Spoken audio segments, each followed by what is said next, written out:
Think about that favorite teacher that you had back in high school or back in school. Why was that person your favorite teacher? Most likely not, you learned a lot from that person because they were funny, they were entertaining, and they told great stories. Hi, welcome to an episode of Unlocking the Mind Behind Me More Work Less.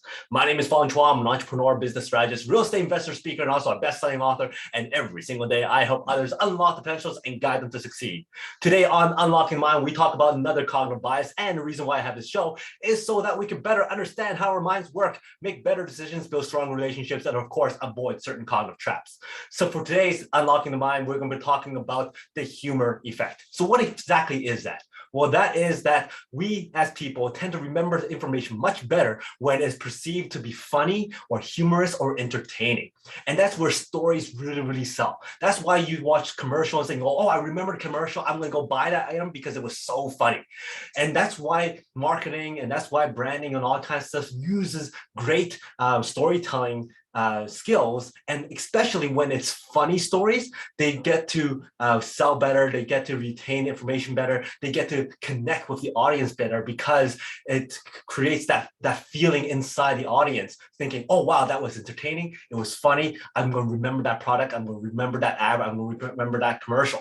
And that's why we all should be able to learn how to tell stories or retain certain memory that's funny that we can share so that we can actually spread those messages better. Think back to that teacher that you had that you always loved to go to that class for. Why? Because they were entertaining.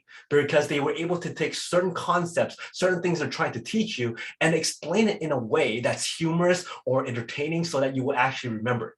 I actually had this one teacher who would dress up as certain characters and show up into class talking about the certain World War I, World War II in different characters. I remember those scenarios because I remember that teacher doing those things. I remember a lot of great stories from Animaniacs and cartoons that taught us a lot about history, but because of the way they portray those characters, the way they made it humorous, the way they made it entertaining. And that's why we should start thinking about what parts of our performances or our talks or our presentations can we make humorous so that other people could remember that message better.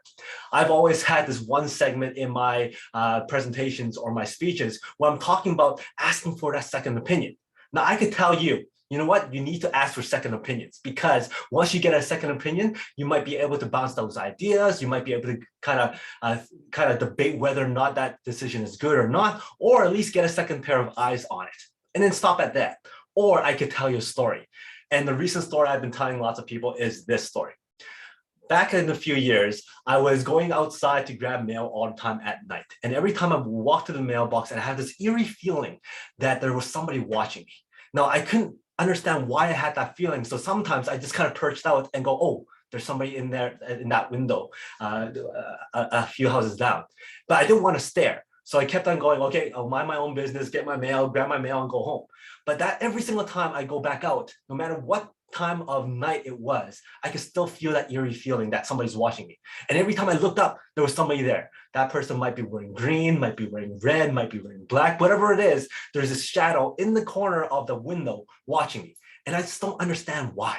So then I asked my wife, hey, did you notice that there was somebody always watching you when you're trying to get mail? I don't get it. Doesn't that person have anything better to do?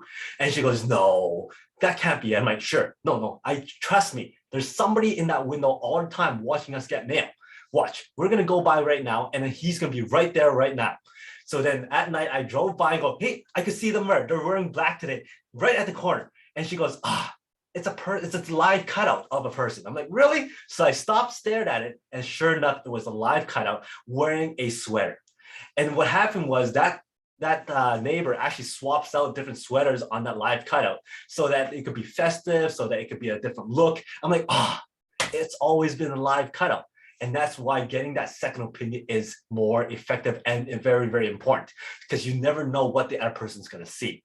So I tell that story. And sometimes by telling that story, other people remember that story. They remember the humor of it, and they remember the importance of asking for a second opinion. And that's the humor effect. We tend to remember things much better. Think about that last movie you watched. Why did you like that movie so much? Or what part of that movie do you remember very, very much? It's most likely something that was humorous or something that was very, very entertaining.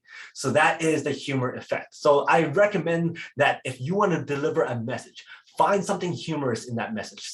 Find a story that you could tell that relates to that message so that it could be retained better by your audience, so that it could be more memorable by your audience, so that it could be more entertaining. And when you tell it in a story form, make it fun and make learning fun. The more fun you can make learning, the more people will gravitate to you.